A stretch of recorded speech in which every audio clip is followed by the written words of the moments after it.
Zita rangu ndinonzi Roda Mirimi. The following recording was brought to you by www.churchofchrist.co.zw. Kunyange vanhu vakaramba ine handinga sarenda pakunamata Mwari nokuti muridzi wenyaya uneni uchava neni haangandisiyi saka handingatyi kana kuvhundutswa. Haleluya. Kune vamwe vakatadziswa kunamata Mwari navanhu zvokwadi navanhu chaivo. Ndakatovanzwa chikonzo vachinzi vakati chichi saka ngavanamate Mwari vacho.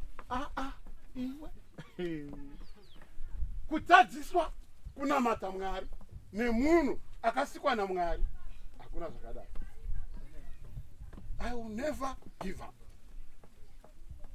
Nokuti muridzi wenyaya unenge aneni, unomira neni, unofamba neni, uchava neni, haangandisiyi. Ndambota ndikati kanya dzatangwa naStole mukadzipindira inosara yayenyu waenda. Anenge waenda.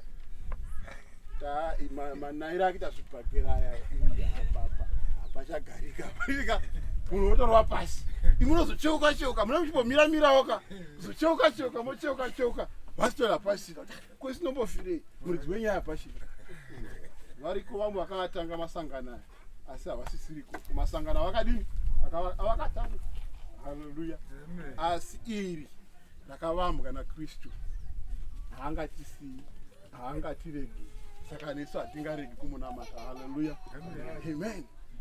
Ndataura nevamwe ndikati vanhu vanouya vachienda asi Mwari unoramba ari Mwari.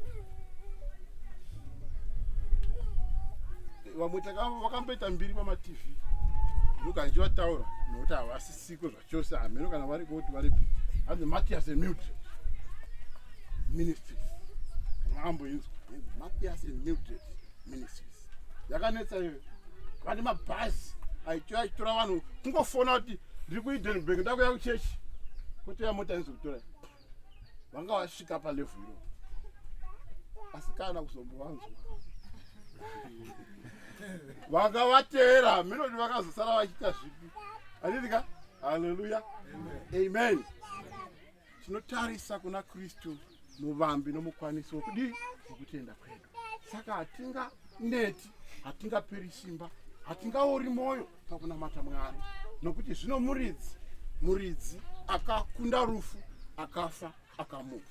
Tichiziva kuti pakunamata kwedu Mwari pakushingaira kwedu kwose pakubata kwedu kwose iye haangatiregi haangatisiyi saka hapana chatingatya kana kuvhunda. Tichiziva kuti Mwari iye muridzi wenyaya yekunamata, iye muridzi wenyaya yekutenda uri pakati pedu unesu nguva dzose nazvo haangatisiyi. Chechitatu, hatisi kuzoneta pakunamata Mwari, hatisi kuzosiya kunamata Mwari, hatisi kuzobva pakutenda kwedu nokuti tinoziva kuti kunyange tichipera simba, kunyange tichizoneta, iye unotipa simba idzva. Amen. Haleluya. Profeta Isaiah chapter 40 ndoifarira chaizvo nokuti pazvinhu zvose zvatinoita muupenyu kakuneta kanotombouya zvati apa zvakurwadzana. Taitaura navamwe mazuva ano hamusi kuoneka ndakaremerwa. Haleluya. Makambovanzwa vanodararika asi kana ndakaremerwa mazuva ano kana kunamata chaiko zviri kuramba saka pane pazvinodii pazvinotombonetsa asi chandinondifadza ndechekuti Mwari iye muvambi nomukwanisi wekutenda uku haazotisiyi tiri tega. Verse number 29 Profeta Isaiah chitsauko 40 verse number 29. Vanoziya unovapa simba, vanoshayiwa simba unomuwedzera simba rake.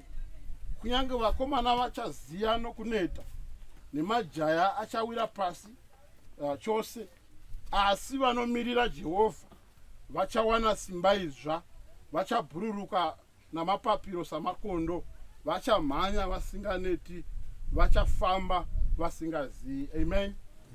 Ndizvo zvinotipa kushingaira kuramba tichinamata Mwari, tichiziva kuti kunyange tikapera simba, iye muridzi wesimba unotipa simba idzva. Amen.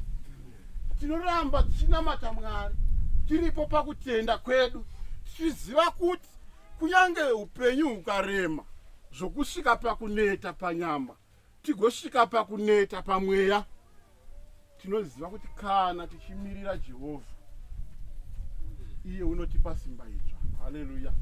Iye unotipa simba, iye unotipa mapapiro okubhururuka kuti tirambe tichienda mberi, kuti tachitombera zvokufamba namakumbo. Amen.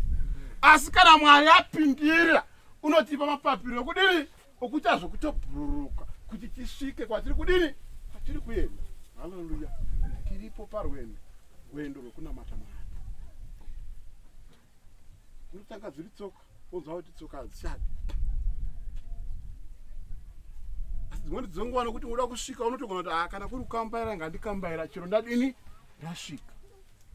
Asi kana tikarambira pakutenda, tikaramba tiripo pakutenda, shoko raMwari rataura zvakanaka kuti iye unotipa simba idzva, iye unotipa kunyange namapapiro. Donzvo rake nderekuti tipfuurire mberi pakunamata Mwari, tipfuurire mberi, tichengete kutenda kwedu. Haleluya.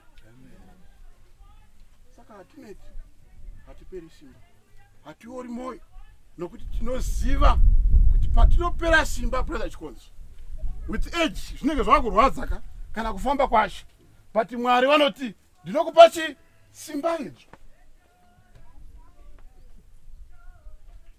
I will renew your energy.